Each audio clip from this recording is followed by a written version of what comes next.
Welcome to the Troy Kearns podcast. We discuss real estate investing, entrepreneurship, and business to help you retire and become financially free. Make sure you share this podcast with someone who could benefit from it and leave us a 5-star review. It truly helps me out. This show will mentor you towards financial freedom. If I can do it, so can you. Welcome to the Troy Kearns podcast. Today we've got an authority on raising private money. He actually has an entire YouTube channel built on it. His name's Jay Connor. Jay, welcome to the show. Troy, thank you so much for inviting me to come along. I'm so excited to be here because we're going to talk about private money. And the reason I'm so passionate about private money is that this one strategy has had more of an impact on my real estate investing business than any other thing I've done since 2003. Wow.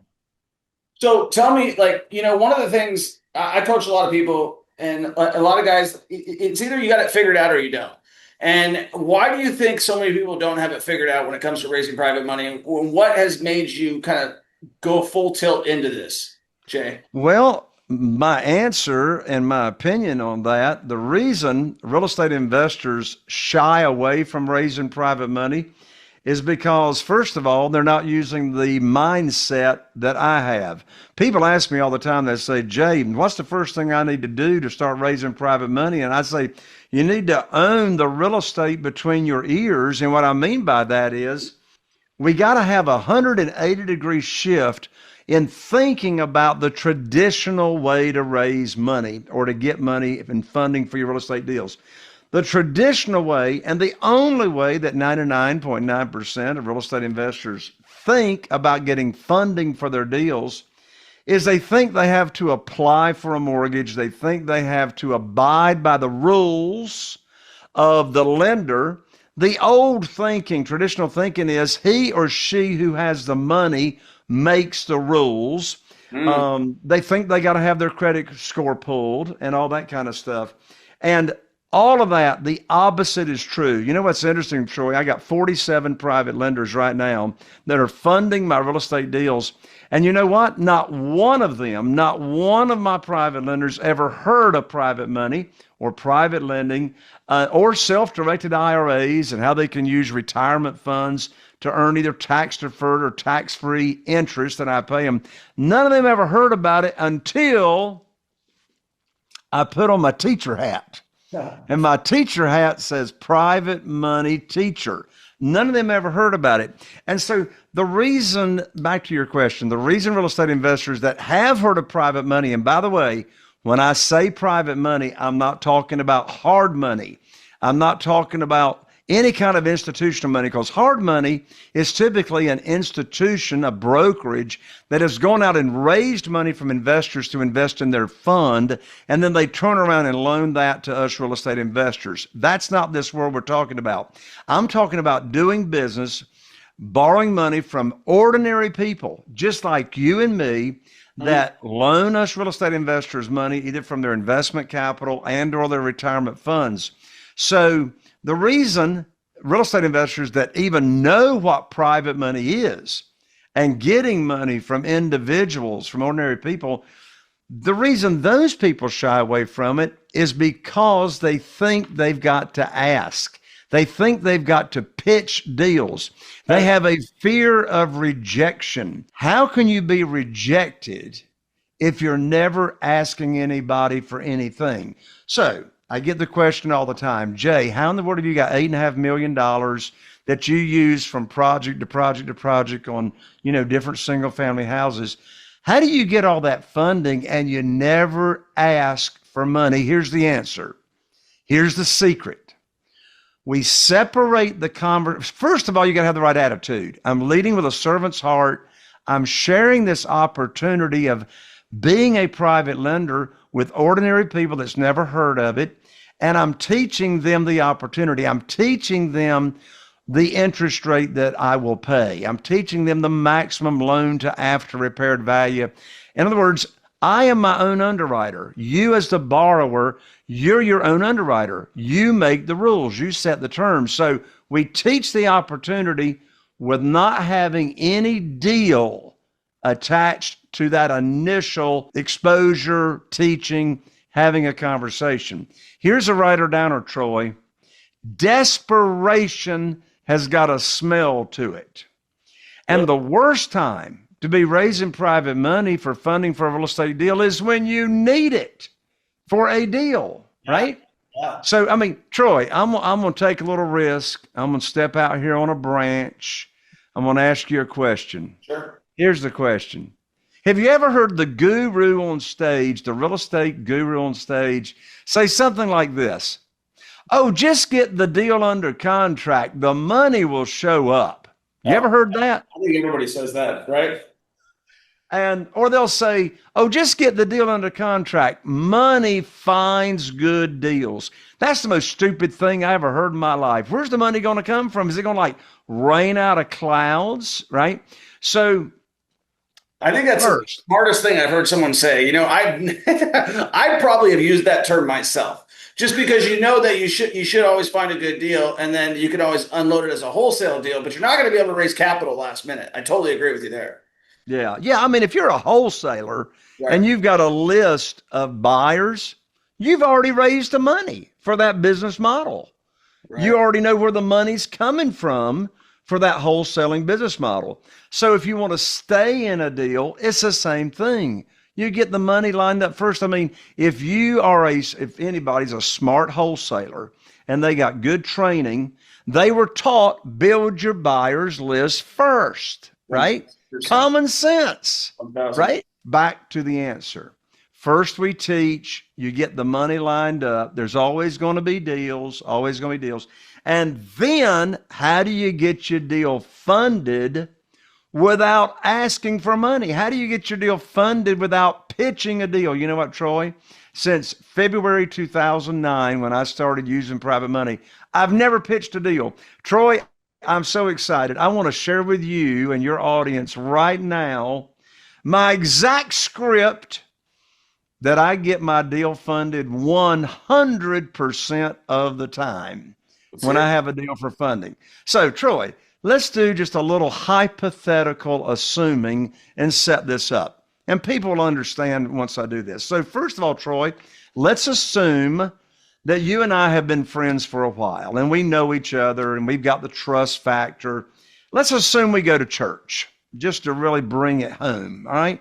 So we go to church together, we know each other, we've known each other a while, and we're friends. Now let's also assume that I have, as your friend, I have taught you the private money opportunity. You know what interest rate I pay, which by the way has been 8%, no points, no origination fees ever since 2009 through all these different market cycles.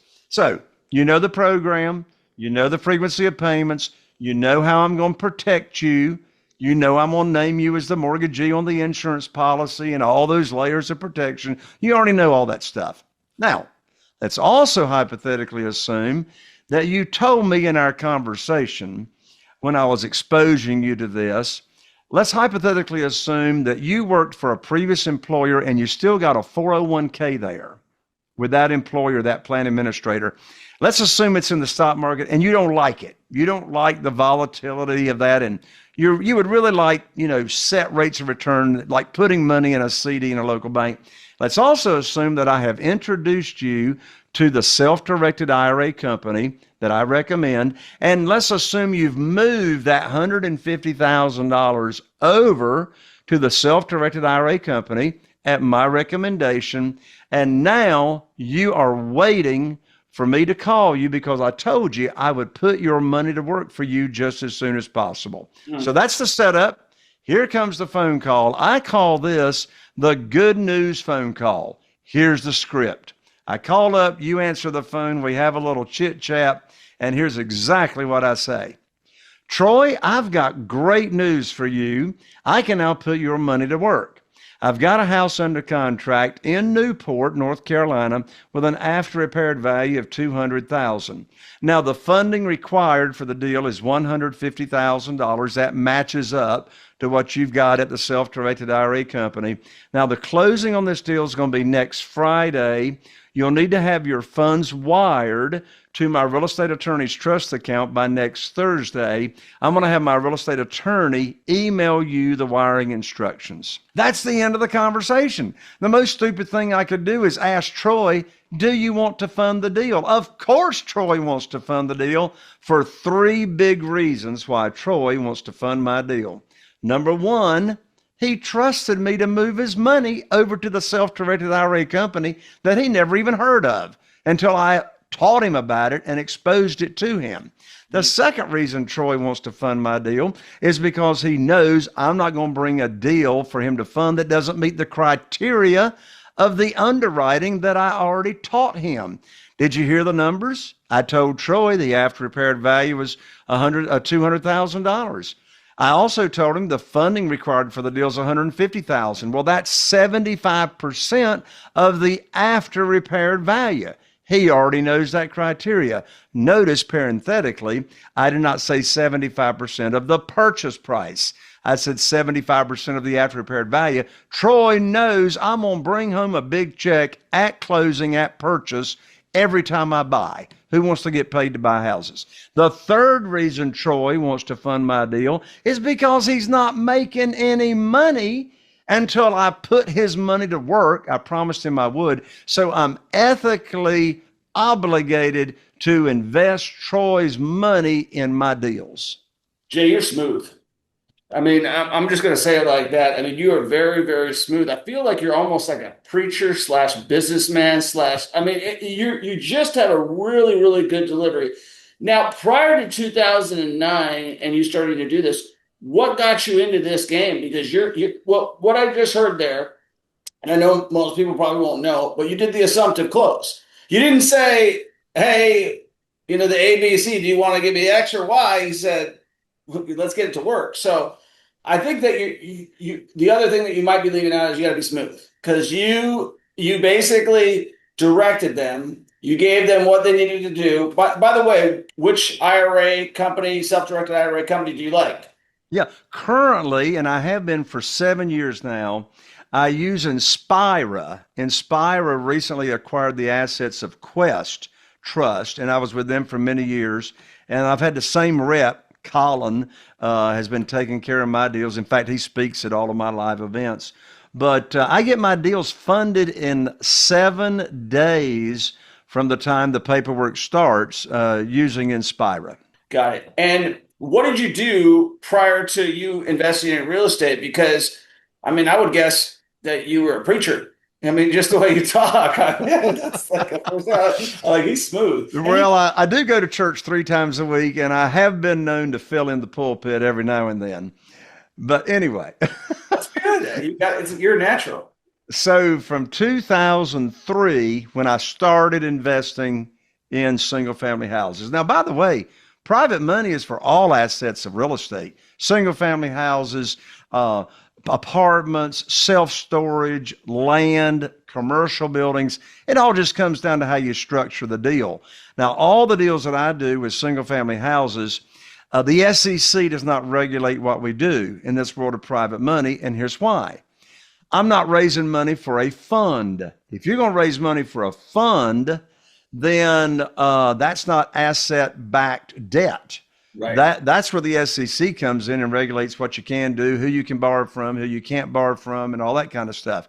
But in this world of single-family houses, everything we do is called a one-off. What's a one-off? A one-off means you have a single-family house, could be a duplex, triplex, or quadplex, but it's one property that is being funded by a private lender, maybe 2 or 3 private lenders. They have their own promissory note. They have their own deed of trust or mortgage collateralizing that note. So it's an asset-backed debt. Therefore, SEC is not involved. But back to your question, how did I get in this world of private money? Well, I started in 2003, and I went to the local bank. Hey, look, Troy, I never even heard of hard money until 2009, and I'm not talking hard money, right? I'm talking individuals here, but I never heard of hard money brokers. So for the first 6 years, Troy, the only thing I knew to do was go to the local bank or mortgage company, get on my hands and knees, say, please fund my deal, fill out applications, have my credit score pulled, pull up my skirt for the banker to look at all my personal assets and abide by their rules, had to play by their rules. That's all I knew to do, Troy, for 6 years until January 2009. And Troy, everything changed. Everything changed. In January 2009, I was sitting right here at this desk. I called up my banker. His name was Steve. Steve had funded a ton of deals for me for those first 6 years. And I called up Steve. I told him about 2 houses that I had under contract that I wanted him to fund, loan money on. And I'm telling you, Troy, I learned like that my line of credit had been shut down. I said, Steve, what in the world are you telling me? My line of credit's been closed. We've had a great relationship for 6 years. Steve said, Jay, don't you know there's a global financial crisis going on right now? I said, no, but you just gave me a financial crisis. I don't have a way to fund my deals. Steve said, sorry, we're not loaning money out to real estate investors. Well, Troy, I sat here at this very desk for a moment after hanging up the phone with my banker, where I no longer had a line of credit, thinking about those 2 deals I got under contract. And I thought to myself, and Troy, I want to share with you and your audience a very powerful question that I asked myself. And the power is in asking the right questions. By the way, this question I'm going to share with you and your audience will help fix any problem that anybody's got going on. I don't care if it's relationship, health, business, career, financial, I don't care. And by the way, these people running around saying every problem's an opportunity, I want to throw up. I didn't have an opportunity. I had a problem. Let's face the facts. Now, this problem did become an opportunity because without this problem, you and I wouldn't be on your show today. But here's the question I asked myself right after getting cut off from the bank. I said, Jay, who, the power's in who, not how. I said, who do you know that can help fix your problem? And you know what's funny? I asked myself that question and immediately I thought of Jeff Blankenship. Jeff was a dear friend, still is. He was living in Greensboro, North Carolina at the time, investing in single family houses. And I called up Jeff. I told him what had happened. He said, well, welcome to the club, Jay. I said, what club is that? He said, it's the club of having the bank shut down your line of credit. My bank shut me down last week. I said, well, Jeff, how are you going to fund your real estate deals? He said, well, have you ever heard of private money? I said, no. He said, have you ever heard of self-directed IRAs and how individuals can loan money to us real estate investors and get either tax-deferred or tax-free interest from the interest that we pay them? I said, Jeff, I don't have a clue what you're talking about. I said, what is private money? He said, well, I'm not exactly sure. But there's this gentleman down in Jacksonville, Florida, by the name of Ron LeGrand, that can tell us about private money. I said, well, okay, that's interesting. But what is private money? Jeff said, Jay, I don't know, but Ron says we can get a lot of it really, really fast. So I went to my very first real estate investing conference down in Florida to learn about private money. And Troy, I learned this whole mindset of no asking, begging, selling, persuading, talking anybody into anything, but putting a program together that you're going to offer. And I came back home, Troy. I put my program together as to what I was going to teach and share. I was able to raise over $2 million in less than 90 days of new funding that I didn't have prior to this world of private money. That was all through my own connections. Wow. And you know what's interesting? None of them had ever heard of private money until I taught them about it. And because of that problem, our business tripled in 2009. Here's why. You may recall, barely, you're not hardly old enough to remember, but anyway, you may recall back in 2009, all these foreclosures that were hitting. Brother, I was in the middle of it. All these foreclosures that were hitting the market, and the banks weren't loaning money. Well, let's think about that. Lots of foreclosures, banks aren't loaning money. You had to have all the cash to buy those foreclosures. For sure. So my business tripled because I had all this private money and all these foreclosures to choose from. So our business tripled that first year because of having access to the private money and the funding. I actually loved that time. That was probably the most fun that I've ever had in my entire life was during the foreclosure crisis. In fact, I wanted it to happen so bad again that I stayed in real estate, selling real estate for another 10 years because of it, because I thought that the market was going to collapse again. For those of you guys who aren't around back when what Jay was referring to, I mean, he's not lying. Like it can happen. And for those people who went through it, like everybody's, if you had an American Express card, they shut down your phone. And if you had a bank loan, banks were, there was a bunch of websites that were keeping track of all the banks that were going out of business. And if you had cash or knew how to get cash, I mean, you were very rare, number one. And number two, you made a ton of money, because that's what started me in my career as well. Is like, I sold 2,200 homes in those 5 years that were foreclosures. And those foreclosures made a lot of people money because the banks were taking whatever they could get for them at that point in time. Jay, for someone who's new, and as you know, it's pretty scary. You're pretty smooth, Jay. And it's pretty scary for people that are worried about saying rejection. A lot of them won't even pick up the phone to call anybody, as you probably have learned over the time. What are the steps that you could teach people for that are uncomfortable, Jay, that are like they're worried about the fear of rejection? You made it sound so eloquent, and they're worried about forms, and they're worried about being named as a secondary beneficiary on the insurance policy. How do they get that information? Are you able to help them with that? There's a direct correlation between the lack of confidence and fear. Mm-hmm. Lack of confidence and fear. I don't know which comes first. They're sort of closely related, right? So when someone can fix the level of confidence to where you can talk with surety and come across truly from your heart that you know what you're talking about, then how do you get that? It begins with knowledge. It begins with knowledge, but it even begins before knowledge. Why are you in this business? Why do you want to be in this business? If you've got the mindset that this business is all about you, or this business is all about me, then we're starting at the wrong point. What I've discovered in this business, Troy, as to whether I'm talking with a family that's facing foreclosure, or if I'm talking with a new potential private lender, it's all about them.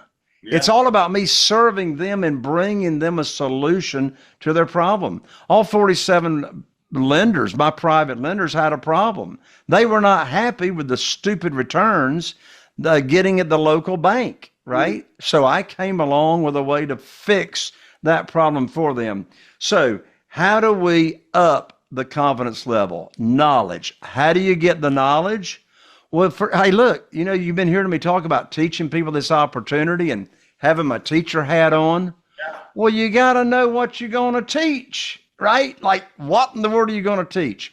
Well, here's how I can serve your listeners to your show, Troy. And that is inside my book, which is titled Where to Get the Money Now. And the subtitle is How and Where to Get Money for Your Real Estate Deals Without Ever Relying on Hard Money Lenders or Institutional Lenders. Inside this book, I have got in one chapter in this book, I've got the exact program for you to teach. I mean, just duplicate what I teach because it seems to work pretty well. But I've got the program in the book. I've got all kinds of strategies in the book, where to get the money now, such as private lender luncheons, how to put on a luncheon to where, my very first private lender luncheon, Troy, I raised $969,000 with no deals attached whatsoever. They gave me a verbal pledge. Well, what did I do? I bought them lunch. I invited 20 people of my own connections. I bought them lunch. I did my little 20-minute PowerPoint presentation, which is teaching the program. And then, I met with them one-on-one that were interested afterwards. They told me what I had, what they had to work with and fund the deals. Anyway, the book is $20 at Amazon. Don't go to Amazon. Let me give you the book for free. If you'll just cover shipping, I'll autograph the book. I'll 3-day express it. You can pick up my book, Where to Get the Money Now, at www.jayconner.com/book. Again, I'm an ER, not an OR. That's JAYCONNER.com/book. I'll rush it right out to you. Jay, you are a smooth operator. I'll tell you what, I feel like you should be speaking next to Tony Robbins. You're very, like, from the minute we hit the word go on the podcast, you've transformed. Yeah, I mean, I mean this in the utmost respect. I don't mean this as you are a showman, like, and a teacher, and you come across as so authentic. It's hard not to like you. I can see why it's not a problem for you to raise capital. So for people who maybe they need to work on their personality. I'm sure you've done a lot of self-help books just by watching your inflection, your tonality, how you call me by the first name. Right away, I'm like, this guy is a student of the game. So, and now you're sharing that knowledge with other people through this book. What besides your book, what other tools have helped you out along the way? What other tools as far as raising private money? Well, I mean something more personal than that. With the way that you use my name so much, I'm very aware of that, and I'm like, this guy's smooth. Like, it's the Dale Carnegie How to Win Friends and Influence. It's the name is the most powerful thing that you can use. And if you guys are paying attention, he's probably dropped my name 100 times, and I do the same thing. And so so game recognizes game is what I'll say. And I'm like, Jay is smooth, and so. He's a guy who studies, practices, and preaches, which you don't see often. Usually what you have is somebody who gets up on there, knows no idea what they're talking about, doesn't know how to articulate what they're saying about. And I'm very glad. A lot of times I'll do a podcast and I'm sitting there drowning out, just like going into my la la land. And when I'm watching you speak, I'm like, this guy is eloquent. He's masterful. And it's one of those things where, you've passed the teacher, so to speak, when you went to Ron LeGrand, because I think you're more engaging than he is. Yeah, I have been to quite a few of Ron's events, and Ron and I are sort of like yin and yang, right? It's like, the personalities are very different. But I will tell you, Ron LeGrand is one of the most brilliant individuals I've ever met in my life. Well, I thank you for the compliment. Dale Carnegie, yes. Rule number 6 in Dale Carnegie's list of human relation principles is, remember, a person's name is the sweetest sound to them in any language. Rule number 6 100%. From Dale Carnegie's How to Win Friends. I went to Dale Carnegie's human relations course when I was 24 years old. And that was a game changer right there. So I'll share this. You said that I'm authentic, and I appreciate that. Thank you. I'll share with you and your audience when I was 23 years old, and the first half of me being 24 years old, I was in a very, very dark place. Mm-hmm. Alcohol, drugs, no friends, working in the restaurant industry, 80 hours a week, no life, no church, no God. Yeah. I mean, it was pot, weed. Yeah. I mean, it was a very dark place. And thank goodness I woke up one morning and I said, you know what, Jay, there's got to be a better way. And so I found myself in the self-help book section in the bookstore. And I'd never been in the self-help section, but I knew I needed some help. And it didn't need to be self, because self was not getting it done. Anyway, so I came across this book, and Troy, this book changed my outlook on life. It changed my trajectory. It changed the way I looked at life. And here's the book. Thank goodness it's still in print. And the name of the book is University of Success by Og Mandino. Ooh, I love Og Mandino. I did not hear of that book. I know about the Greatest Salesman. Yeah. And so what Og did is he brought together a collection of many, many different authors in the self-improvement world. And he put together semesters in the book, and different lessons. You got so many lessons in different semesters, books about that thick. And so in the book you get exposed to so many thought creators of how you should be thinking about life and how you should be going about life, to begin with. And so I read the book. I still have that book at the end of my leather sofa in the sunroom where I live when I'm not working. And I mean, it's underlined and the pages are bent down and it's highlighted and all this stuff. But yeah, I don't know who is credited with this quote, but I love this quote. And the quote is, "Your destiny is determined by the books you read and the people you meet." And so how in the world have I been so blessed to grow in this world of real estate investing and mindset and et cetera? And that is the mastermind groups that I have been so active in for so many years, and the relationships and the knowledge and the opportunities and the doors that have been opened by me being in a group of like-minded people. Napoleon Hill, in his book, Think and Grow Rich, he talked about the mastermind in one of his chapters. Yes. And I just can't endorse enough. The reason I'm thinking of mastermind groups is because of that quote, the books you read and the people you meet. Well, where are you going to meet the people? Really high quality mastermind groups, one of the best places to meet people that are like-minded like you. Jay, how do people learn more about you? How do they get a hold of you? You said you have a YouTube channel. Can you break that down for everybody as well? Sure. So you can go to YouTube and search for Jay Conner, the Private Money Authority. But if they really want to interact with me and get some more juice twice a week, Monday mornings and Thursday mornings, then come on over and hang out with me like you're hanging out with Troy here on his show. Come over to my podcast. And the name of my podcast is Raising Private Money with Jay Conner. I'm now in my 8th year. We got almost 800 episodes that are all there, and that's on all the podcast platforms. You're the Joe Rogan of private money. Say what? You're the Joe Rogan of private money. I would like to think so. I would like to think so. Yes. But I'm always interviewing other real estate investors that have already raised private money, and I interview them on how they go about raising their private money. Jay, I really appreciate you coming on the show. I would like to extend an invitation for you to come speak at one of our masterminds that we do have coming up. You mentioned the word. I'm sorry I was running late on the beginning of this thing. You've been an exquisite guest. I wish I would have planned more time. Would you be willing, to come back on another podcast to take a deeper dive? I'd like to know more about your personal story. We have some things in common, alcohol, drugs, things like that we both have in common. I think your story is inspirational. I think we've just scratched the surface of it. And I think that you're a type of guy that I'd like to surround myself with if you'd be so generous with your time. Troy, I would be honored and blessed. Thank you so much. Yes.